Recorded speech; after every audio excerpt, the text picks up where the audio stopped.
नमस्कार दोस्तों, मैं दिनेश पीसीडब्ल्यू एंट्रेंस एग्जामिनेशन में आपका बहुत बहुत स्वागत करता हूं। तो दोस्तों, आप लोगों के सामने फिर मैं आ गया हूं और एक केमिस्ट्री की डोज नहीं लेके आया हूं। ठीक है, वैसे भी कोरोना का काल चल रहा है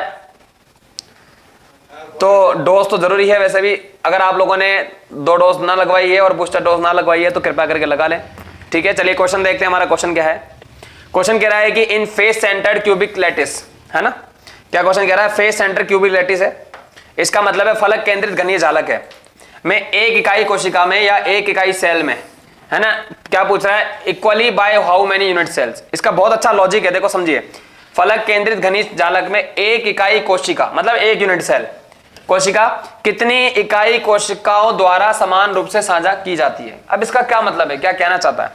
तो इसको मैं डायग्रामेटिक समझाने की कोशिश करता हूं आप लोगों को। देखिए डायग्राम क्या कहता है, देखिए डायग्राम में कहता है कि हमारे पास मान लेते हैं कि एक एफसीसी की स्ट्रक्चर है हमारे पास, जिसको अपन कहते हैं फलक केंद्रित घनीय जालक या फेस सेंटर्ड यूनिट सेल। ये हमने एफसीसी बना दिया। ठीक है, अब ये हो गई हमारे पास एफसीसी इस तरीके से। एफसीसी का मतलब होता है कण जो है वो कहां रखे हुए, तो कोनों पर रखे हुए कण। जो हमारे कण हो गए वो कहां रखे हुए, कोनों पर, और साथ ही साथ कहां रखे हुए, फलकों के केंद्र पर, यानी फेस के सेंटर पर रखे हुए। ये हमारी एफसीसी हो गई। अब ये कह रहा है कि ये एक यूनिट सेल है, इसको बोलते हैं अपन इकाई सेल। ये पूरी जो हो गई हमारी क्या हो गई, यूनिट सेल हो गई। इसको कहते हैं यूनिट सेल या इसी को अपन कहते हैं एकक कोशिका। क्या कहते हैं? यूनिट सेल या एकक कोशिका। ठीक है, अब ये कह रहा है कि इस एकक कोशिका को पूरा कवर करना है, ढकना है। तो ढकने के लिए कितनी और एकक कोशिका की रिक्वायरमेंट है? तो समझिएगा ध्यान से। अगर मुझे इस पूरे को ढकना है तो एक तो मुझे इसको छुपाना पड़ेगा ऊपर वाले से। ध्यान समझिएगा, ऊपर वाले से। तो एक तो मुझे इसको, मैं लाइनें खींच देता हूं, एक तो मुझे इसको छुपाना है। देखिए, तो एक तो मुझे इसको छुपाना पड़ेगा, तो एक ये हो गया, है ना? एक ऊपर लगाना पड़ेगा ऐसे। फिर एक मुझे इसको छुपाना पड़ेगा, तो ये दूसरा हो गया, है ना? फिर इसके बाद एक मुझे इसको छुपाना पड़ेगा, ये हमारे पास तीसरा हो गया। इसके बाद एक मुझे इसको छुपाना पड़ेगा, ये चौथा हो गया। 4 तो ये हो गए जो हमें दिखाई दे रहे हैं। जबकि आप जानते हैं कि फलक 6 होते हैं, यानी फेस कितने होते हैं? 6 होते हैं। इसका मतलब एक हमारे पास आधा, मतलब यूं समझ लीजिए, अगर आप अपने रूम में बैठे हैं तो एक ये हो गया, एक सामने हो गया आपके 2, फिर एक ये हो गया 3, एक हो गया 4, फिर एक ऊपर हो गया और एक नीचे हो गया, 6 हो गए टोटल। अब मुझे इस कमरे को पूरी तरीके से घेरना है, तो पूरी तरीके से घेरना है तो मुझे इस कमरे के चारों तरफ कितने कमरे बनाने पड़ेंगे? तो ऑब्वियसली बात है, हर फेस के सामने एक नया कमरा बनाना पड़ेगा।